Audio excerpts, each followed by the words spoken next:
começando o programa Sala de Espera, que é a terceira sessão desta quarta-feira, dia 23 de março. Olá, Elisandra. Olá, boa noite, Caio. Boa noite a vocês que nos assistem. Boa noite, recebemos conosco o vereador Orvino Coelho de Ávila, do Partido Progressista. Obrigado, vereador, por estar conosco.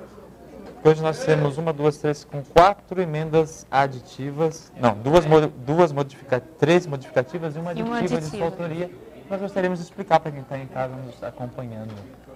Projeto que cria, é um projeto do Executivo que cria a Comissão Administrativa Processante, que é necessário, e evidentemente que a gente está apenas procurando ajustar algumas coisas do projeto, tal qual seja corrigir um erro de redação, que faz menção ao artigo 2º, quando na verdade é o artigo 3º.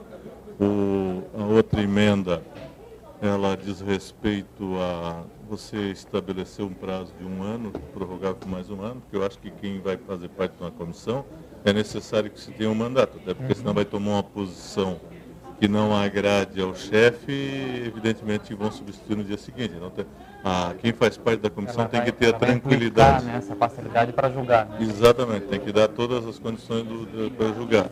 E uma outra que é para garantir quem fez parte da comissão até agora, que seja reconduzido para um período de 1 ano. E uma outra que eu vou pedir a retirada é com relação à suplementação de verba, que me ponderaram que ela é necessária porque ela não estava prevista a criação e que não tem a dotação na Procuradoria. Então eu vou pedir a retirada.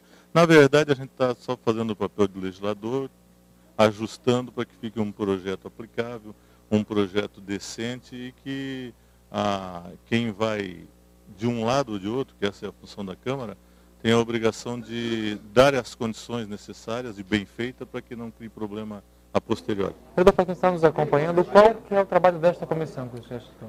A comissão tem uma função árdua, ela já existe na Prefeitura, só que não ganha nada, que é fazer o julgamento de todos os processos administrativos. Então é uma missão espinhosa, porque evidentemente você julgar os seus colegas nunca é uma função boa.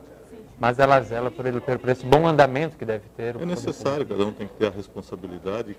Quem tem bons profissionais, espero que a comissão continue trabalhando cada vez menos, mas se for necessário, tem que ter uma comissão de nível com todas as condições para que possa fazer com que a lei seja cumprida. Não podemos ter só benesses, temos que ter as obrigações também. Que bom. Obrigado, vereador, pela sua participação conosco. Eu que agradeço.